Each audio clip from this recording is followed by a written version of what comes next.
തൃശൂർ കുതിരാനിൽ തുരങ്കത്തിന് സമീപം മണ്ണിടിച്ചിലുണ്ടായി. പടിഞ്ഞാറ് തുരങ്കമുഖത്തിന് മുകളിലായാണ് മണ്ണിടിച്ചിലുണ്ടായത്. കാലവർഷം ആരംഭിച്ച സമയത്ത് തന്നെ നേരിയ തോതിൽ പ്രദേശത്ത് മണ്ണിടിച്ചിലുണ്ടായിരുന്നതായി പ്രദേശവാസികൾ പറയുന്നു. നട്ടരാജ് പരശുരാം വിശദാംശങ്ങളുമായി. നട്ടരാജ്, ചെറിയ മണ്ണിടിച്ചിലാണെങ്കിൽ കൂടിയും ആശങ്ക ഉണ്ടാക്കുന്നുണ്ടോ? അധികൃതരുടെ ഇടപെടൽ എങ്ങനെയാണ്?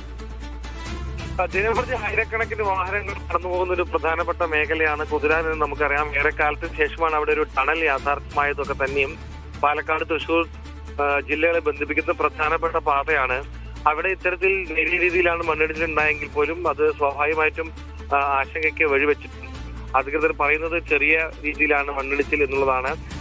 പടിഞ്ഞാറേ ഭാഗത്താണ് മണ്ണിടിച്ചിൽ വന്നിട്ടുള്ളത്, അതായത് തൃശൂർ ഭാഗത്താണ് ഉള്ളത്.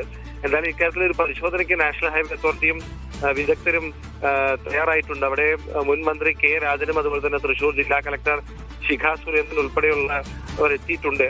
വിദഗ്ധ സമിതി ഈ വിഷയം പരിശോധിക്കുമെന്നും ആശങ്കപ്പെടേണ്ട സാഹചര്യമില്ല എന്നുമാണ് FRM MLA കൂടിയായ കെ രാജൻ വ്യക്തമാക്കിയിട്ടുള്ളത്. തുരങ്കത്തിന് മുകളിൽ നീർച്ചാലുകൾക്ക് തടസ്സമുണ്ടോ എന്നുള്ള കാര്യങ്ങളാകും പരിശോധിക്കുക.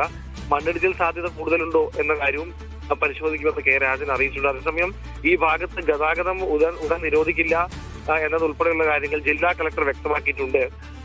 പരിശോധനയ്ക്ക് ശേഷം ആവശ്യമെങ്കിൽ ഗതാഗതം നിരോധിക്കുന്ന ഉൾപ്പെടെയുള്ള കാര്യങ്ങളിലേക്ക് പോകേണ്ടി വരും. പക്ഷേ ഇപ്പോൾ അതിന്റെ സാഹചര്യമില്ല എന്നാണ് കളക്ടർ അറിയിച്ചിരിക്കുന്നത്. എന്തായാലും നേരിയ തോതിലുള്ള മണ്ണിടിച്ചിലാണ് കുതിരാനിൽ ഉണ്ടായിരിക്കുന്നത്.